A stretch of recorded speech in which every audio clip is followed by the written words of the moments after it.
Hi guys, it's Kelly Lativola here, and I am back with another video for Neat and Tangled. Today we are using some new products from the January 2019, I cannot even believe I'm having to say that, release, and it is the new heart stencils, the swinging by, it's like a 3x4 stamp set, and then the Just Because stamp set, which is like a great little like Valentine's Day one. And so a lot of times we're going to cover a lot of things in this video, and it's not that long of a video for me. I know it's long for some people, but it's not that long of a video for me. So I'm going to try to squeeze it all in there, plus maybe some chatty time. So first things first, the background of this card. I wanted to use them all together, and if you follow me on Instagram, you probably saw my first attempt, and that was basically just to make sure everything fit on the card and did what I wanted it to do. So when I tell you guys that I don't start over and I don't do them again, sometimes just for positioning, I do have to kind of like map myself out beforehand. And with this card, I did, because the sentiment and the stamp I wanted to put on there were both so large. So with all of the distress inking done in the background, I use a Salty Ocean and Twisted Citron.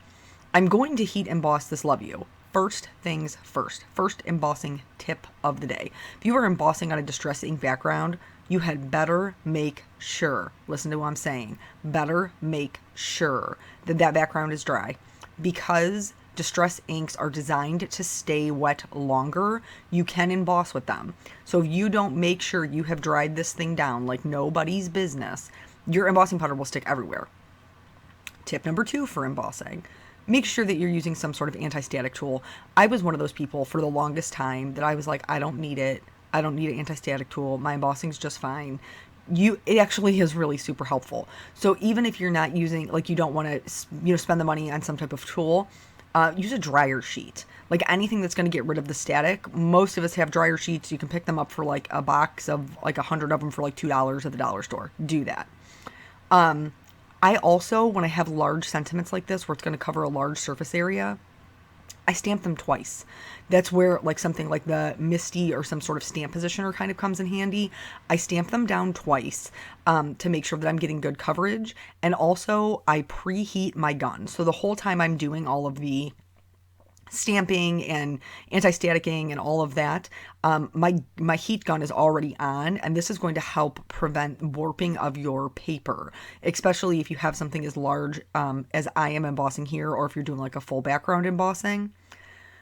This is the other thing, okay? So sometimes even when you do everything perfectly, you still might not get great coverage, or I shouldn't say great, as much coverage as you would like.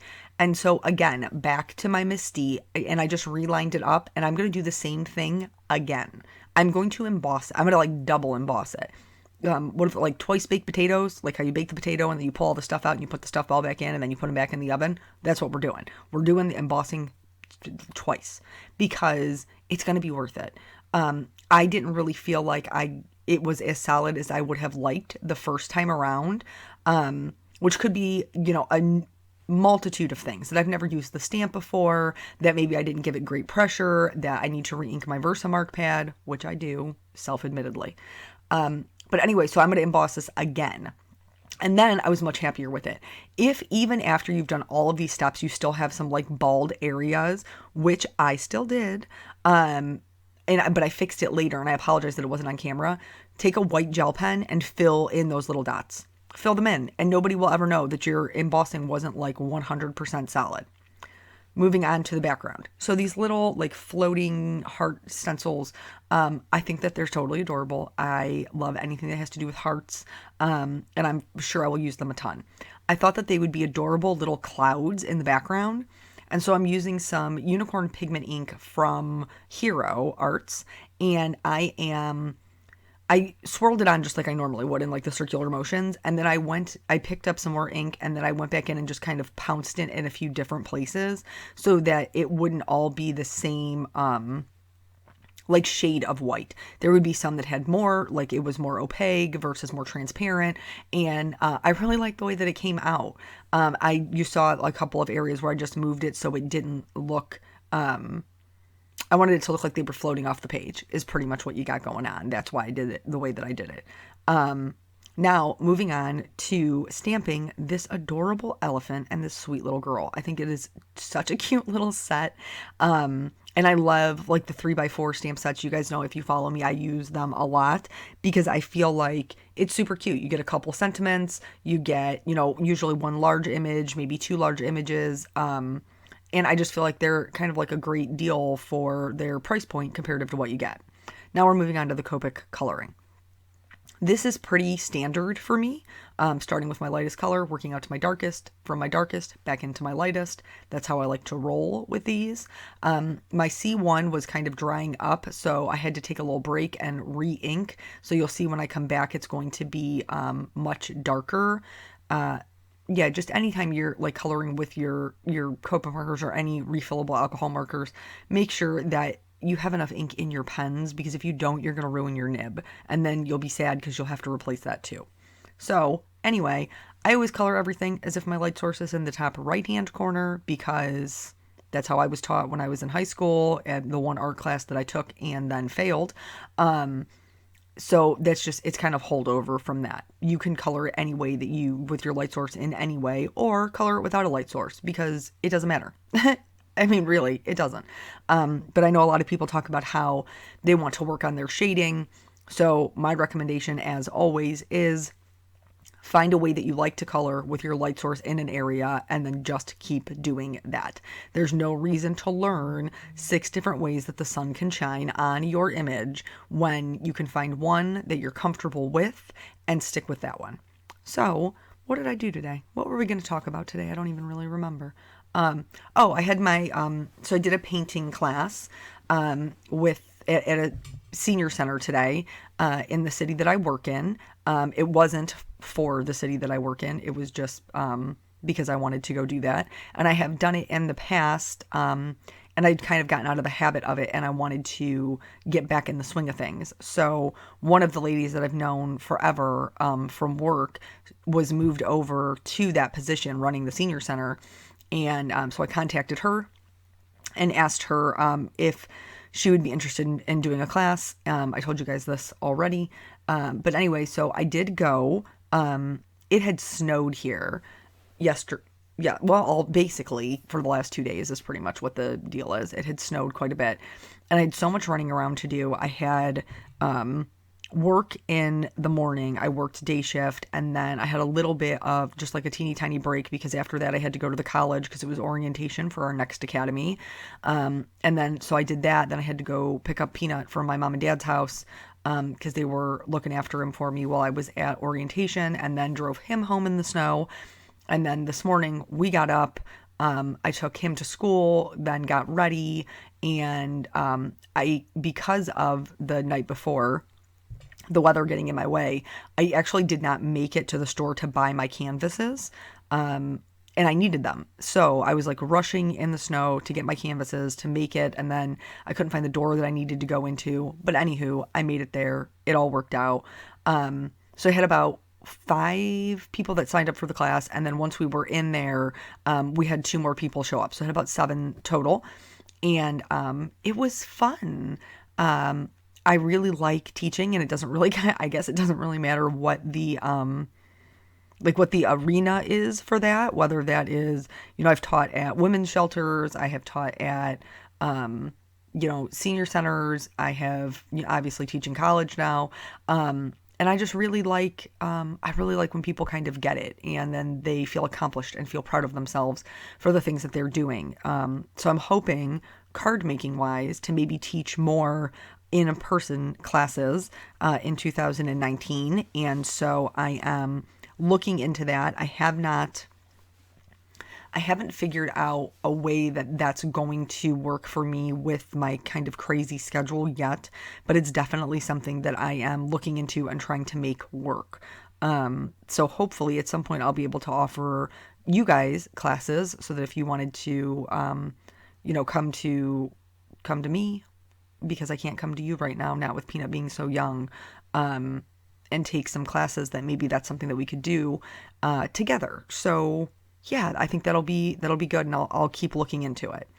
So for my, obviously I colored my elephant gray. I put a little bit of pink in his ears, and then for my little girl, I knew that, with the blue and green background, that I wanted there to be a little bit more color where I could bring it in. And so I did her little swing seat in brown and her hair like a dark blondish is what I went for. For the little like her little pigtails, they're like little curly pigtails, which is how mine looked when I was little. My mom all the time, your hair was so cute with your little curls. I'm Now that I'm a grown woman, it's probably less cute, but I probably wear it curly more often than I did when I was younger. Just basically because I just don't have time to like tame it all the time, and it's just wild. And I still haven't, Dawn, I'm so sorry because you were so generous. I still have not gotten on the Diva Curl train, and I really, really need to, because I have it just sitting here and it's probably amazing and I'm missing out on it because I just haven't gotten around to doing it yet. Anybody else ever feel like that? Like, it doesn't matter if it's like new makeup or craft supplies or, just any kind of beauty products.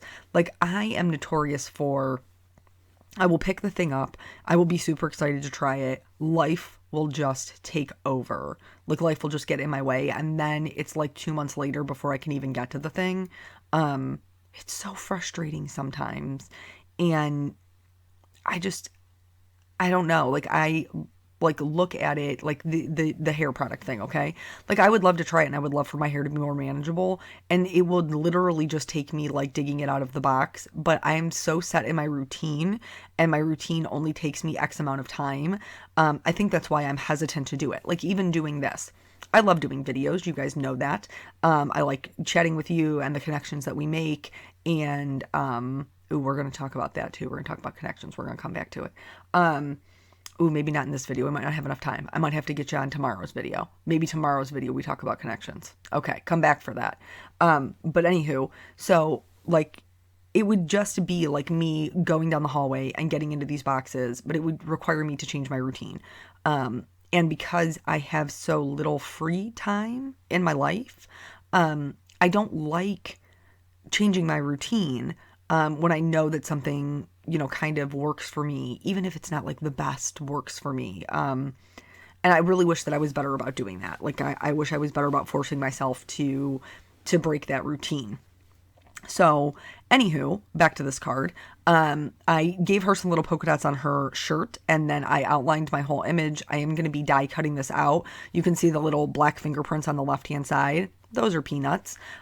Peanuts' little black fingerprints are on my card because when we go, I just can never sit and do nothing. Honest to God. It's a struggle for me to just sit there and just be.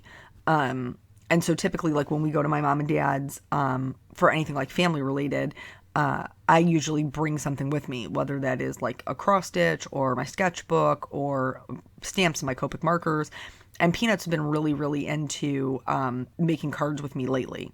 So this last time, what did we go for? The first of the year, I cut a bunch of card fronts down and then took my markers and some stamps with me, and then so Peanut and I could make cards. Well, he doesn't like to clean his stamps before he pulls them off of the Misty block, and so he had little black fingerprints on pretty much all of the cardstock. So I can't necessarily use them for cards, but the things that I use to die cut, I certainly can use that cardstock for that, because that's a whole lot of Nina I'm not wasting. Know what I'm saying?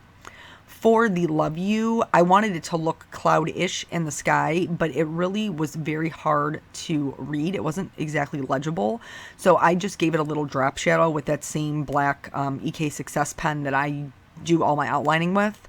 You saw me do the little grasses on the bottom, and I'm just giving them a little bit of a shadow. So the little elephant, I don't know why I assume it's a him. It could be a her. It could be whatever it wants to be, honestly, and I would love it anyway. But it will be right underneath the elephant, where hers is going to be like kind of like back and to the left, because she's hovering up above it on the swing, and the light source is coming in from the top right. So you'll see when I put her down, where like that shadow sits. And I almost kind of wish I would have put it up a little bit higher, But I didn't. Decisions were made. It is what it is. I don't think it looks terrible. It's just, lesson learned in the future for the next time I use the stamp set, that when I want to do her shadow, that I just move it a little further back. That's all. Popped that up with some foam tape, and then I already knew. So I heat embossed this on a black strip of paper, and it says, it's the swinging by to say portion. Now, in the little 3x4 stamp set, the love you, not the big love you, there's a little love you. So this sentiment was already created in that set. I just wanted to use the big love you from the other stamp set. But when I put this on, okay, so the sentiment is on the dark sentiment is on the left-hand side. The elephant and the little girl are on the left-hand side. So it made my card feel very heavy. In order to lead the eye a little bit more to the right, I'm doing this little path of rhinestones so that it kind of flows a little bit better. And then typically I don't show you guys like the inside, I don't really do anything to the inside of my cards. But this one, I wanted it to finish off the sentiment. Because I think I'm going to send this to my goddaughter, honestly. But so now the whole thing says swinging by to say love you. And then when you open it, more than anything, which I think is adorable. So yeah, that's basically the whole card. I put a little, clear Winkestella on her shirt and then called it. So, like I said, I'll be back again tomorrow with another video, and I hope to see you guys then. All right, I'll catch you on the next one. Bye.